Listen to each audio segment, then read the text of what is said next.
Greetings, Cosmos, and welcome back to Super RMN Bros 3. So, I didn't record the loading screen, but I didn't fall in and trigger a dialogue with Eli here. Instead, I just started here. I think it's because of the star that I was given to start with. World 1, Rock Bottom. Hello, you. What? You need 13 stars to enter. Okay, well then.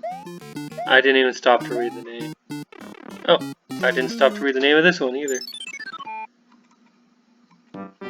Alright. So, according to the map, I'm going to have a shell here. What's this arrow pointing at? There's gotta be a secret here, right?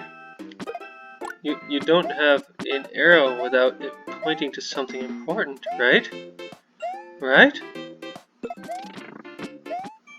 Oh, right. I am meant to have this power up. Oh, you got me, game. You got me. I was gonna slide.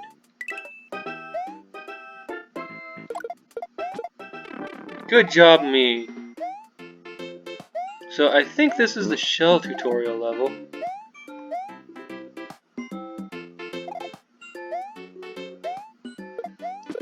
Which is actually super useful. I remember when I played Super Mario Bros. 3, and the first time I saw that question mark block on the ground in level 1, I had no idea what to do with it. I had read the instruction booklet. I had not comprehended the fact that you were supposed to kick shells at things in order to open them. So, like, for the first month or so, I had no idea what to do with that. And then my neighbor came to play once and kicked the shell out of that, and it opened a world for me. Orange Pipes will bring you back to the beginning of the section, in case you lose your shell, you know. Oh, I need my shell for the whole section. Gotcha. Thoughtful.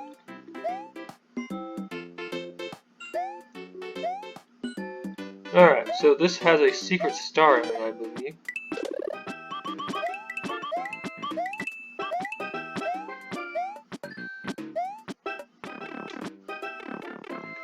Oh my. Yes. Okay. Darn. I'm glad to know that I can go back. Oh hey, a Spiny. Oh hey, a Goomba. Oh hey, a thing I want to kick my shell at. Yeah! Fire! It is the most unstable of powers. Well, no, actually, I suppose something based on radioactive decay would be more unstable. What? Oof! That death would have been entirely my fault. But then I didn't die somehow. Anyway, what was I saying? Oh, right. Basically, things like fire are unstable. I hear guinea pigs. Yep, that's the entire moral of my story. Fire and other stuff is unstable. Be careful about it.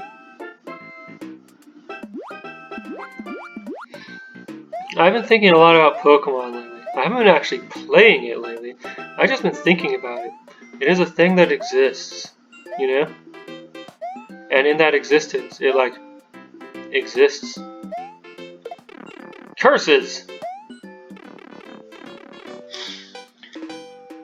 Okay, anyway.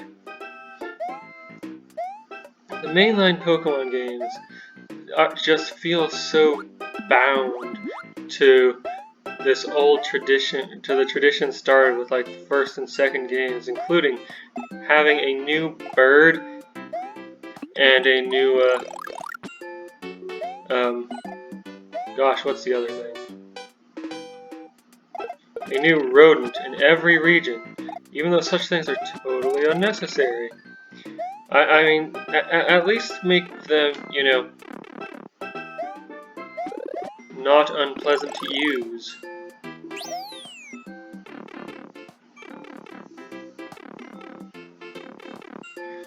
I remember when I was excited for, you know, new starters and such. Like, just excited for all the new Pokemon. And now every time I look at new Pokemon, I'm like, is this just repeating the same pattern over again? Can't we break away from this pattern, please? I need to go back for my shell. And I need to figure out the name of this level. I mean, I feel like a lot about Pokemon I don't think I can make that jump, but I can make it. Anyway, I feel like a lot about Pokemon games needs to be changed and updated. Like,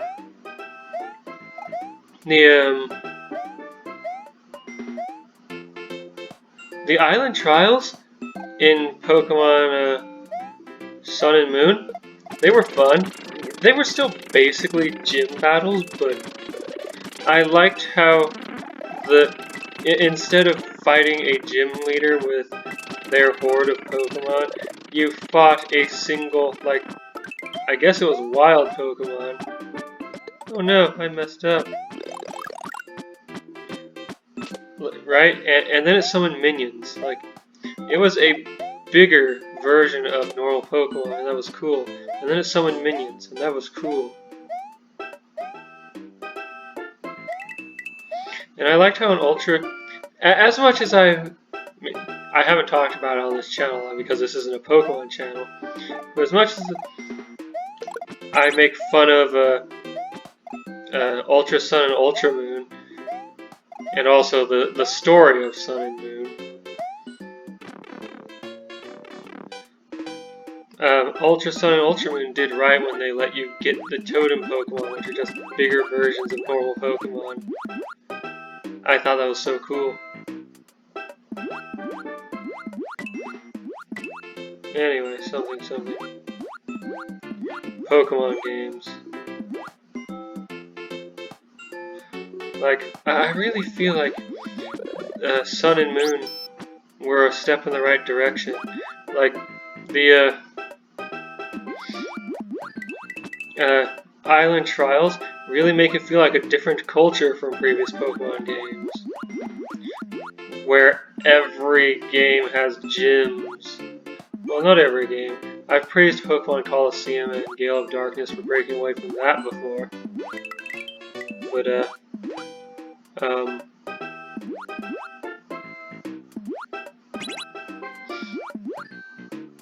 come on, brain.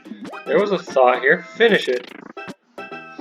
Like, I would love for every game in the series to have their own take on something akin to the gyms.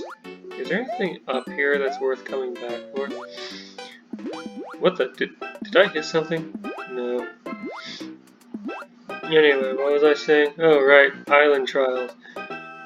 Like, every Pokemon game occurs in supposedly a different region. Like, Gold and Silver and Red and Blue. Why did I come back all this way? Do I need another shelf or something? What was the point of that up there? I felt like there's gonna be a secret. Anywho, I keep getting distracted from serious talking about Pokemon for kids. I don't know, I feel like the games would be improved by making the cultures feel different through something other than just the different bad guys.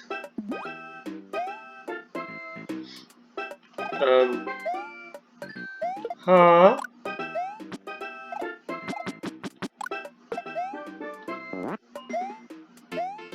Like, I can understand Johto and Kanto, both being based on Japan, having their own 8 gym thing.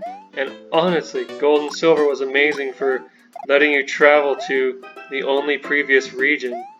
I wish that they had kept that going forward. You know, traveling to other regions. Also, ooh, a moon. Also, I wish that they would have kept Heart Gold and Soul Silver's thing, where you can just have your team member the first Pokemon on your team walking behind you in the overworld. That was amazing, and I loved it. Well,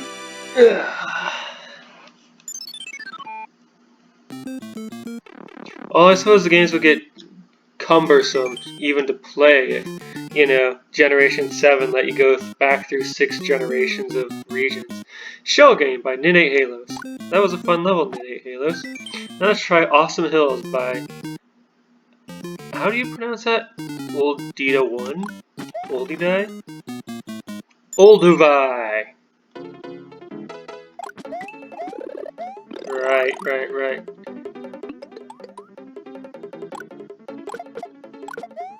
Alright, bonk. Oh, hey, a bullet. Yeah, just some random thoughts that have been running through my head about Pokemon recently. Also, the Pokemon that are intentionally overpowered, like Mewtwo and Mewtwo and company. I wish that they wouldn't be purposely overpowered so that you could use them in a... Like, a lot of them have cool designs and concepts, and like, some of them have unique, well, when they are released anyway, unique mechanics related to them. Like how, oh gosh, the legendary Pokemon on the covers of Ruby and Sapphire were, at the time those games released, the only Pokemon that could generate weather by, well, no, that could generate rain and sunlight by entering the field. And, you know, competitive battling, or, well, not just competitive battling, lots of things that relied on the rules set out by, ow, good job me. Yeah, lots of things lost out because no one could use those competitively or, like, in the battle, whatever the hex. And if you bring those out against your friends, you're going to have a huge advantage, simply from their sheer stat bigness. And the Pokemon Bowser's Dark Lava Castle. And, oh hey, Wooden World by Jackalotrune. What the? Oh, this stopped being the front window. Anyway. Something. I don't know, a lot of lost potential there. Likewise with Mega Rayquaza, the only Mega Pokemon that doesn't require a held item. Hey, Apple, what are you doing? Get out of the way. Sorry about that. Anyway, like, that's an interesting concept, right? But they lock it onto one Pokemon that you're not allowed to use in the battle facilities or, oh my. Or competitively. And I don't know, I just feel like that's a huge tragedy. I mean, sure, Mega Rayquaza is so ridiculously overpowered because it doesn't require a Mega Stone that even people who battle competitively using their own, using a set of community rules rather than Nintendo's official rules, even they have banned it, have just like super banned it. But still, it's an interesting concept. I don't know, I feel like I feel like Pokemon could do a lot of really cool stuff that it's just not doing. Partially because of a slavish adherence to tradition. Partially because of, in addition to that, this idea of creating Pokemon that are purposefully overpowered. Heck, there's Pokemon that you can't use competitively because they aren't available within the games themselves and you have to get them from special distribution events. Which is, again, a huge loss. Huh, what's this button do? Oh no, it summoned a boss. And the boss has locked me in. Why did you lock the door on me, Boom Boom? I shall crush you. I still can't descend further. Oh, but I did get a cool prize. Whee!